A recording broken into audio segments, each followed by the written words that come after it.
تباہی اس کے مقدر میں لکھ دی گئی ہے۔ ہمیں پہلے یہ دیکھنا ہوگا کہ سالار عاصم عمر کیا کرتے ہیں، ایک محافظ نے کہا۔ ہو سکتا ہے وہ داؤد بن نصر کے دھوکے میں نہ آئیں۔ اگر وہ اس کے جال میں پھنس گئے تو ہم واپس جا کر سلطان کو یہ باتیں بتا دیں گے جو آپ نے ہمیں بتائی ہیں۔ عاصم عمر داؤد بن نصر کے پاس بیٹھا تھا۔ اس کے سامنے ایک نقشہ رکھا تھا جو کسی نے ہاتھ سے بنایا تھا۔ آپ یہ نقشہ اپنے ساتھ لے جا سکتے ہیں، داؤد بن نصر نے کہا۔ میں نے آپ کو راستہ بتا دیا ہے، سلطان کی فوج اس راستے سے آئی۔ میں نے آپ کو وہ جگہ بھی بتا دی ہے جہاں سے آپ کی فوج دریائے چناب پار کرے گی۔ راستے میں انند پال یا بچی رائے کی فوج ہمارا راستہ ضرور روکے گی۔ عاصم عمر نے کہا، آپ نے جو راستہ دکھایا ہے اسے میں محفوظ نہیں سمجھتا۔ آپ کی فوج کس طرح ہماری فوج کی حفاظت کرے گی؟ داؤد نے جواب دیا، جس سے عاصم عمر مطمئن نہ ہوا تو وہ داؤد کی باتوں اور اس کے وعدوں کو پنے حرب و ضرب کی کسوٹی پر رکھ رہا تھا۔ اسے کچھ شک سا ہونے لگا۔ اس نے داؤد کے ساتھ اتنی بحث کی کہ داؤد پریشان ہو گیا۔ کیا آپ یہاں کچھ اور دن رہنا پسند نہیں کریں گے؟ داؤد نے اس سے پوچھا۔ میں اپنے فرض کی خاطر جا رہا ہوں، عاصم عمر نے کہا، ورنہ میں تو جانا ہی نہیں چاہتا۔ پھر آپ اپنا فرض اس طرح پورا کریں جس طرح میں بتاتا ہوں۔ داؤد بن نصر نے کہا، اپنے سلطان کو اسی راستے سے لائیں اور آپ ہمارے پاس آ جائیں۔ آپ ہماری فوج کے سالار ہوں گے اور آپ کو یہی عیش و عشرت ملے گی جو آپ کو مل رہی ہے۔ اگر آپ سلطان محمود کو کامیابی سے ہمارے پھندے میں لے آئے تو میں وعدہ کرتا ہوں کہ آپ کو اپنی ریاست کا کچھ علاقہ دلا کر خود مختار حاکم بنا دوں گا۔ اتنی جنگیں لڑ کر آپ کا حق ہے کہ آپ اس دنیا کو اپنے لیے جنت نظیر بنائیں۔ داؤد بن نصر نے وہی باتیں شروع کر دیں جو ایک سفید ریش بزرگ اس کے دل میں اتر چکا تھا۔ داؤد نے یہ بھی کہا کہ ہندوؤں سے بڑھ کر کوئی اچھا دوست آپ کو نہیں ملے گا، ان کے ساتھ رہ کر دیکھو، اپنے سلطان کی خواہشات اور اس کے عزائم پر اپنی جانیں قربان نہ کرو۔ کل صبح روانہ ہو جاؤ اور سلطان سے کہو کہ داؤد بن نصر آپ کی راہ دیکھ رہا ہے۔ اسی شام کا ذکر ہے، عاصم عمر اپنے کمرے میں تھا۔ اس نے اپنے چاروں محافظوں کو بلا رکھا تھا۔ وہ ان سے کہہ رہا تھا کہ کل صبح واپسی ہوگی۔ انہیں روانگی کے احکام دے کر اس نے محافظوں کو فارغ کر دیا۔ چاروں محل کی ایک غلام گردش سے گزر رہے تھے کہ انہیں اپنے پیچھے کسی کے قدموں کی آہٹ سنائی تھی۔ چاروں نے پیچھے دیکھا، ایک عورت آ رہی تھی۔ اس نے ان کے قریب سے گزرتے دھیمی آواز میں کہا، تم میں سے ایک اسی وقت اس عالم کے پاس چلا جائے جس نے چاروں کو اپنے گھر میں بٹھایا تھا۔ یہ کہہ کر وہ آگے نکل گئی۔ ان میں سے ایک محافظ محل سے نکل گیا اور درویش کے دروازے پر جا کر دستک دی۔ دروازہ درویش نے کھولا اور وہ محافظ کو اندر لے گیا۔ عاصم عمر کرامتیوں کے خوبصورت پھندے میں آ گیا ہے، درویش نے کہا۔ اس نے داؤد کے ساتھ سودا طے کر لیا ہے، نقشہ اس کے پاس ہے، آپ لوگ کل صبح روانہ ہو رہے ہیں۔ عاصم عمر یہ نقشہ سلطان محمود کو دکھائے گا اور اس پر اسے ایک راستہ دکھائے گا۔ تم سلطان سے کہنا کہ وہ اس راستے سے نہ آئے۔ اسے یہ کہنا کہ جنہیں آپ اپنا مسلمان بھائی سمجھتے ہیں وہ ہندوؤں سے زیادہ خطرناک ہیں۔ جاؤ، زیادہ دیر یہاں نہ رکو۔ وہ کون تھی جس نے ہمیں پیغام دیا تھا کہ ہم میں سے کوئی آپ سے ملے؟ محافظ نے پوچھا۔ وہ ایک مظلوم عورت ہے، درویش نے جواب دیا۔ آپ نے اس کی خوبصورتی دیکھی ہوگی۔ اس کے ماں باپ نے منہ مانگی رقم اور کچھ زمین لے کر اس کی شادی ایک بڑے ہی امیر آدمی کے ساتھ کر دی تھی۔ اس آدمی نے 1 سال بعد اسے تحفے کے طور پر داؤد بن نصر کو دے دیا۔ اس کے پاس ایسی لڑکیوں کی کمی نہیں۔ اس نے 1.5-2 سال حرم میں رکھ کر اسے شاہی دربار کی ملازمت دے دی۔ یہ میری بیٹی کی سہیلی تھی، کبھی کبھی گھر آیا کرتی ہے اور وہ میری بیٹی سے بھی ملتی ہے۔ پہلے پہل بہت روتی تھی۔ میرے کہنے پر میری بیٹی نے اسے کہا کہ اس خوبصورت جہنم میں رہ کر اسلام کے لیے بہت کچھ کر سکتی ہے۔ چنانچہ وہ مجھے محل کے اندر کی خبریں دیتی رہتی ہے۔ آج جب داؤد بن نصر آپ کے سالار عاصم عمر کو اپنے پھندے میں پھانس کر اسے بتا رہا تھا کہ وہ سلطان محمود کو فلاں راستے سے لائے، اس وقت یہ عورت ان دونوں کو شراب اور شربت پیش کر رہی تھی۔ اس نے دونوں کی باتیں سنی۔ اسے جو ہی وہاں سے چھٹی ملی وہ میرے گھر آ گئی اور ساری بات سنا گئی۔ اب یہ ذمہ داری آپ پر عائد ہوتی ہے کہ سلطان سے منوا لو کہ عاصم عمر اسے دھوکہ دے رہا ہے، اور آپ جو کہہ رہے ہیں یہ صحیح ہے۔ یہ عورت آپ کے پاس آتی رہتی ہے، محافظ نے کہا۔ اسے محل سے نکلنے کی اجازت مل جاتی ہے۔ آپ نے کبھی یہ نہیں سوچا کہ آپ اسے کہیں غائب کر دیں؟ کوئی مسلمان اسے ساتھ لے کر کہیں اور چلا جائے اور اس کے ساتھ شادی کر لے؟ کئی بار سوچا ہے، درویش نے جواب دیا، لیکن ایسا مسلمان نہیں ملتا جو اسے لے کر کہیں چلا جائے۔ آج اس نے مجھ سے کہا تھا کہ اگر آپ لوگ پسند کریں اور ہمت کریں تو اسے اپنے ساتھ غزنی لے جائیں۔ اگر اس کے ساتھ کسی نے شادی نہ کی تو وہ باقی عمر کسی مزار پر گزار دے گی یا کسی عالم یا ولی کی خدمت کرے گی۔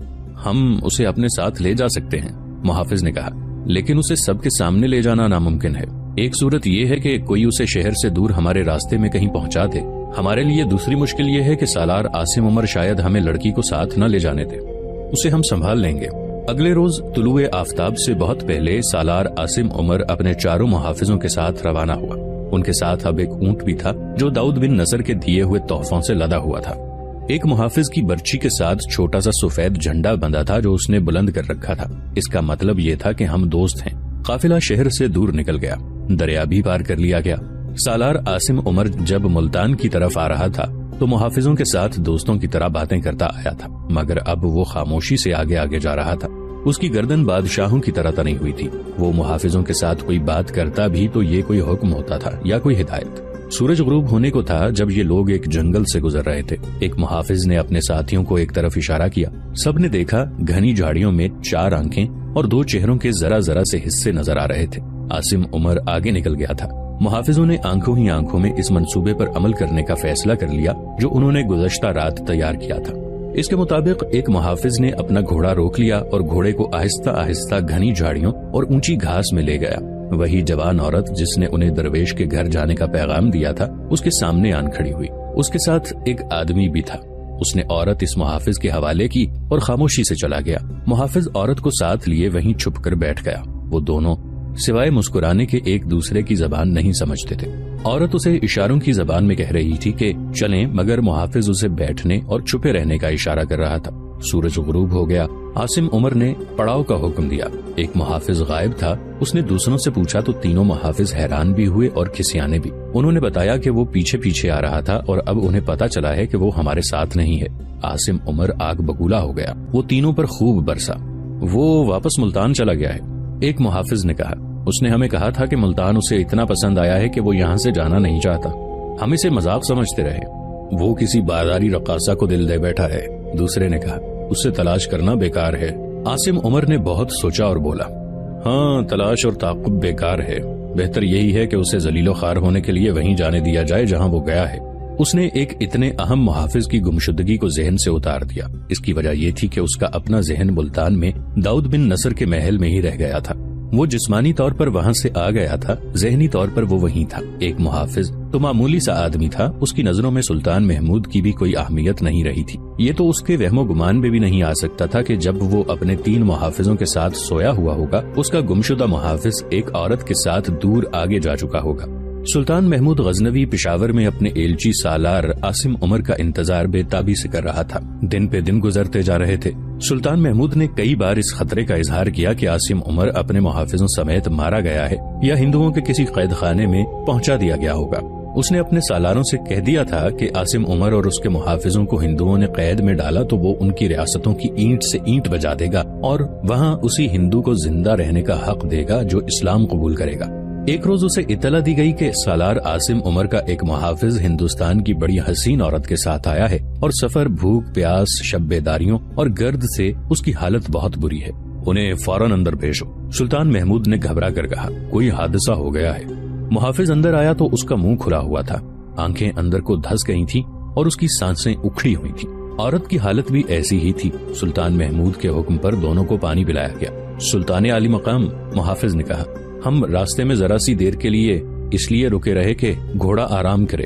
ہمیں آپ کے حضور سالار عاصم عمر سے پہلے پہنچنا تھا، وہ شاید ابھی نہیں پہنچا۔ وہ آپ کے پیغام کا جواب لا رہا ہے جو کہ سراسر فریب ہے۔ ملتان کا حکمران داؤد بن نصر ہندوؤں سے بڑھ کر آپ کا دشمن ہے۔ بجی رائے اور انند پال نے اسے اپنا اتحادی بنا رکھا ہے۔ انہوں نے آپ کو مروانے اور ہماری فوج سے ہتھیار ڈلوانے کا کام داؤد بن نصر کے سپرد کیا ہے۔ اس کرامتی نے عاصم عمر کو ایک نقشہ دیا ہے جس پر وہ راستہ دکھایا گیا ہے جس سے آپ اپنی فوج ملتان لے جائیں گے۔ ہندو مہاراجوں نے آپ کے لیے ایک پھندا تیار کیا ہے۔ کیا عاصم عمر اور داؤد بن نصر کی نیت کا پتہ چلا ہے؟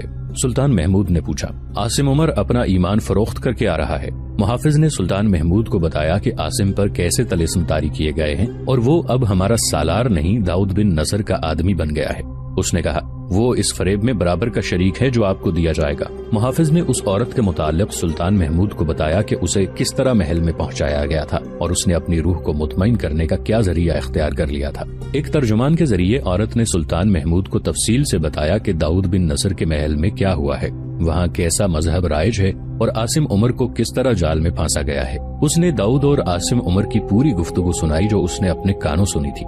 اس عورت کو زنانہ میں بھیج دیا جائے، سلطان محمود نے کہا، اور اس محافظ کو ہمارے مہمان خانے میں رکھا جائے۔ جب عاصم عمر آئے تو اسے پتہ نہ چلنے دیا جائے کہ یہ دونوں اس سے پہلے آ گئے ہیں۔